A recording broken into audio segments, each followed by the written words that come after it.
बिस्मिल्लाहिर्रहमानिर्रहीम। अस्सलाम वालेकुम। मरियम सफदर साहिबा की जानिब से एक मरतबा फिर सुप्रीम कोर्ट पर हमले, जजेस को धमकियां देने का सिलसिला जो है वो शुरू हो चुका है और नवाज शरीफ को भी आप देख रहे हैं कि वो भी ट्वीट्स कर रहे हैं और ये मुस्लिम लीग नून की जानिब से भी आप देख रहे हैं कि मुसलसल साबिक जज जो इस्लामाबाद हाई कोर्ट हैं शौकत अजीज़ सिद्दीकी, उनके हक़ में बयानात जो हैं वो दिए जा रहे हैं। मरियम साहिबा जिन 5 जजेस को धमकियाँ दे रही हैं, उन 5 जजेस के मैं आपको नाम बता देता हूँ जो इस वक्त जस्टिस शौकत अजीज़ सिद्दीकी का केस सुन रहे हैं। उस बेंच के सरबराह हैं जस्टिस उमर ता बंदियाल साहब, उनके साथ जस्टिस इजाजुल एहसन साहब हैं, जस्टिस सरदार तारिक मसूद साहब हैं, जस्टिस मज़हर आलम येखेल साहब हैं और जस्टिस सजाद अली शाह साहब हैं।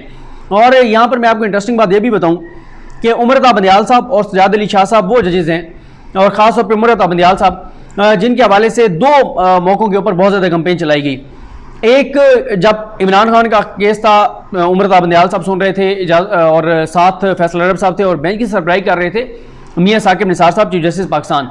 उस वक्त भी मुस्लिम लीग नून ने उनके ऊपर बड़ा दबाव डाला, बड़ी धमकियाँ शमकियाँ मीडिया के और हर हवाले से कि किसी तरह से वो इमरान खान के ख़िलाफ़ फैसला दे दें। फिर उसके बाद अभी अगर आप कुछ अर्सा पहले याद करें, जब NA-75 डस्का का केस चल रहा था, इलेक्शन कमीशन के फैसले को चैलेंज किया था तहरीक इंसाफ ने, अली असद मली ने, उस वक्त मुस्लिम लीग नून ने बड़ा घटिया किस्म का एक ट्रेंड चलाया था उमर ता बंदियाल साहब के खिलाफ। लेकिन उमर ता बंदियाल साहब वो जज हैं जो मेरिट के ऊपर फैसला करते हैं, वो ये नहीं देखते उनके खिलाफ कोई क्या कह रहा है। और उस केस में मुस्लिम लीग नून के हक में फैसला आया था NA-75 डस्का में। हालांकि उन्होंने बहुत गालम गलोच भी किया, बहुत कुछ किया, लेकिन उमर ता बंदियाल साहब का ये है कि वो हमेशा मेरिट पर फैसला करते हैं। और फिर इजाजुल एहसन साहब वो जज हैं, पनामा केस में बड़ी धमकियाँ दी, 3 लोग नायल भी करवाए, अपने जेल में भी गए नियार हाशमी, और लेकिन क्या हुआ, उनको नहीं डरा सके। और उन्होंने फिर उसके बाद आप देखें जुडिशल एक्टिविज्म में साकिब निसार साहब के साथ साथ वो थे और वो मेरिट पे फैसले करते हैं, उनको भी ये नहीं डरा सके थे।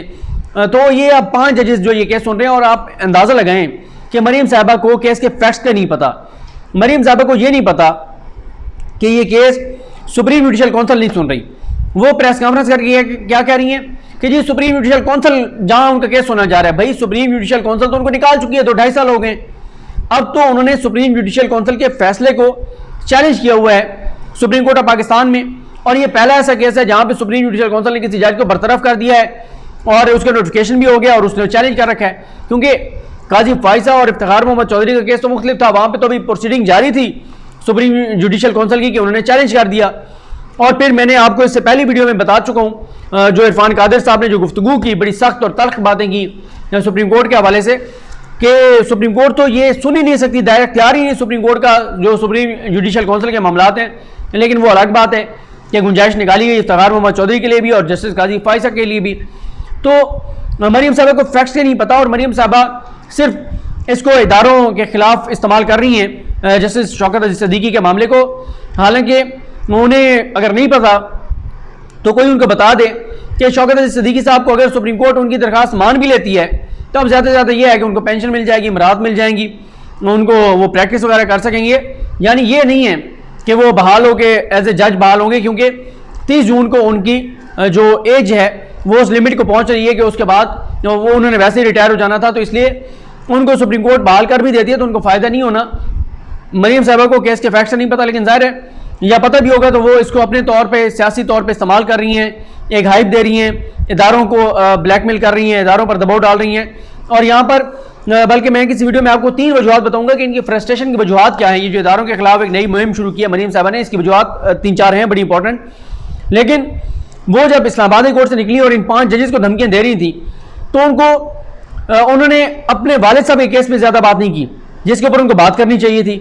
वो केस क्या है कि उनको इस्लामाबाद हाई कोर्ट ने 8 हफ्ते की जमानत दी पाकिस्तान से इलाज कराने की। लाहौर हाई कोर्ट से जाके उन्होंने एक फैसला लिया अपने हक में और वो लंदन चले गए। अब 8 हफ्ते की देर से जमानत खत्म हो गई। इस्लामाबाद हाई कोर्ट ने उनको नोटिस जारी किए। इस्लामाबाद हाई कोर्ट ने उसके बाद पूरा प्रोसेस किया। पूरा प्रोसेस करने के बाद उनको जो है वो मफरूर डिक्लेयर किया। अब वो मफरूर डिक्लेयर हो चुके हैं। अब सवाल वहाँ पे यही डिस्कशन हो रही है इस्लामाबाद हाई कोर्ट में जो 23 जून को बहस होनी है कि नवाज शरीफ के केसेस मेरिट पर डिसमिस करने हैं, वकील को मुकर्रर करके सुन के और फिर फैसला करने हैं, या नॉन प्रोसिक्यूशन का कह के नॉन प्रोसिक्यूशन की बुनियाद पर केसेस डिसमिस करके और पेंडिंग कर दिए जाएं।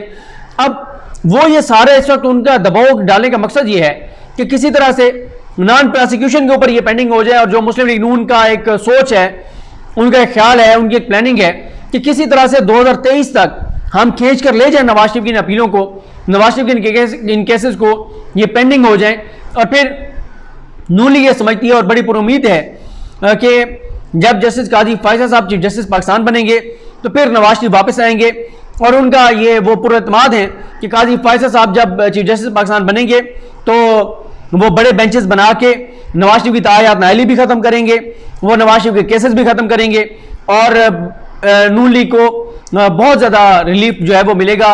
और ज़ाहिर है मुस्लिम लीग नून ने उनको सपोर्ट भी काजी फायजा साहब को बहुत किया उनके केसेस में। आप देखें मुस्लिम लीग नून ने पीडीएम के जलसों में उनके हक में बात की, दबाव बढ़ाया, नून लीग के वकला ने उनके हक में कैंपेन चलाई, फिर ये जो वकला तंजीमें हैं सारी उनमें नून लीग का बहुत इन्फ्लुएंस है, तो मुफ्त केसेस लड़े नून लीग के, जो जिनके पीछे नून लीग थी, जिन वकला के पीछे बड़ा उनकी इन्वेस्टमेंट है बहुत सारे वकला के ऊपर, उन्होंने मुफ्त केस भी लड़े काजी फायजा साहब के। तो वो ये समझते हैं कि जब जस्टिस काजी फायजा साहब चीफ जस्टिस पाकिस्तान बनेंगे तो वो उनके लिए पे बैक टाइम होगा कि वो मुस्लिम लीग नून को पे बैक करेंगे, जो नून लीग के उनके ऊपर एहसानात, जो नून लीग समझती है कि हमने उनके ऊपर एहसानात किए, उनको सपोर्ट किया पॉलिटिकली भी, हर हवाले से ये जो उनका केस था वहां पे, तो इसलिए वो खींचना चाहते हैं। यानी उन्होंने अपने केस के ऊपर बात नहीं की कि उनके वालिद इश्तिहारी हो गए हैं, मफरूर हो गए हैं, पाकिस्तान आने को तैयार नहीं है, तो वो कुछ और ही रंग दे के और वहां पर मीडिया से गुफ्तगू करती रही।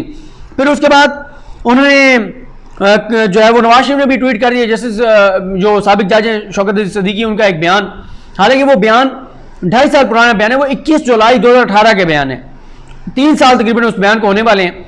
और नवाज शरीफ ने इसलिए उस बयान को ट्वीट किया कि एक बार फिर वो इदारों के ऊपर दबाव डालना चाहते हैं, ब्लैकमेल करना चाहते हैं, हालांकि वो बयान तो पुराने हैं। उस बयान का ये नहीं है कि पहली बार को बहुत बड़ा इंकशाफ हुआ, इस पर मैं काफ़ी बात कर चुका हूँ। फिर मरीम साहबा कहती हैं कि सच बोलने की सजा ना दी जाए शौकत अजीज सिद्दीकी को। आज अगर शौकत अजीज सिद्दीकी खड़े हैं यहाँ पर कटारे में, तो कल को कोई और जज भी हो सकता है। और वो ये कहती हैं कि जैसे सरीना ईसा सामने खड़ी थी, ऐसे किसी और जज की बेटी या उनकी बीवी भी हो सकती है। अब मसला ये है कि शौकत अजीज सिद्दीकी साहब कहते हैं कि अदलिया के ऊपर बड़ा दबाव है ISI का, अदलिया जरकमाल है ISI के हाथों, इसका अभी तक वो सबूत तो कोई नहीं दे सके। लेकिन जो मरियम शौकत अजीज सिद्दीकी साहब के हक में बोल रही हैं, इन्हीं के वालिद साहब, इनके चचा, इनकी फैमिली के तो सबूत मौजूद हैं कि मलिक क़य्यूम साहब को फ़ोन करके जिस तरह डिक्टेट कर रहे थे कि बेनज़ीर को इतनी सज़ा देनी है, इतनी नहीं इतनी देनी है, कल नहीं आज देनी है। मियाँ साहब नाराज़ हैं, मियाँ साहब खाइफ हैं, मियाँ साहब कह रहे हैं फ़ौरन दें। शहबाज शरीफ भी कॉल्स कर रहे हैं, सैफ रहमान भी कॉल्स कर रहे हैं, वो तो सबूत मौजूद हैं कि आप जो हैं वो डिक्टेट कर रहे हैं जुडिशरी को। आपके तो ये तो यहाँ तो सबूत कोई नहीं है। जो शौकत अजीज सिद्दीकी साहब, उनको तो सुप्रीम कोर्ट ये पूछ रही है कि आप कहते हैं कि ISI वाले आपको आके मिले, आप एज ए जज मिले क्यों ISI वालों से? 3 बार आपके घर आए, तो 3 बार आपने दरवाजा खोला तो आपके घर में आए हैं। यहाँ तो सबूत नहीं है, लेकिन वहां तो सबूत मौजूद है। यहाँ पे आप कह रही हैं कि इदारे जो है वो हमलावर हैं अदलिया के ऊपर, आपका तो सबूत मौजूद है कि आपने जो है वो सुप्रीम कोर्ट के ऊपर हमला करवाया था। और जिस अंदाज से आप कह रही हैं कि हमला आपने, तो ये मुझे क्यों निकाला, जो मार्च था वो सारा अदलिया के खिलाफ था। वो निहाल हाशमी की तकरीर याद करें कि जजेज और उनके बच्चों पे ज़मीन तंग कर देंगे। JIT में इमरान को धमकियां दी आपने वो पूरे मार्च में जो है वो सुप्रीम कोर्ट के जजेस के नाम ले लेके उनको धमकियां दी।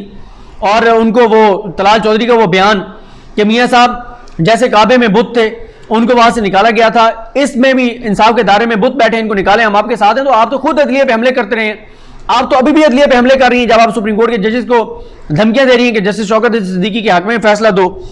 उसके बाद वो कहती हैं कि अदलिया जो है वो सारे मामले को अदलिया पर हमला तस्वर करे, शौकत अजीज सिद्दीकी के मामले को।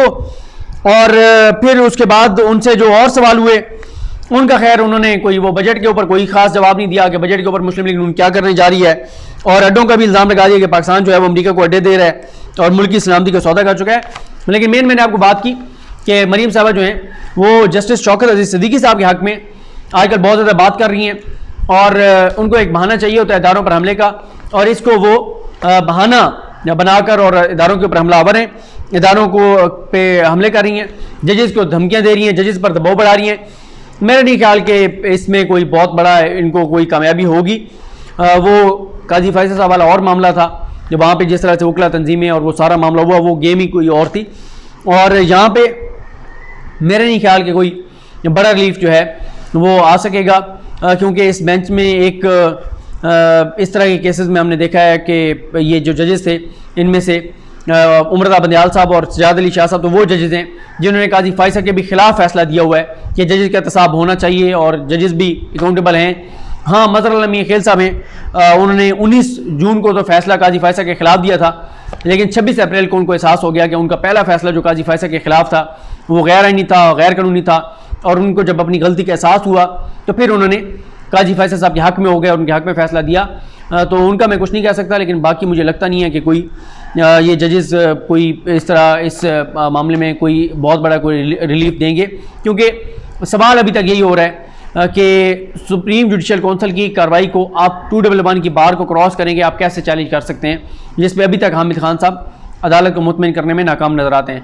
मुझे अपनी दुआ में याद रखें। अलकरीम हम सब का हामी नासरो। अल्लाह हाफ़िज़।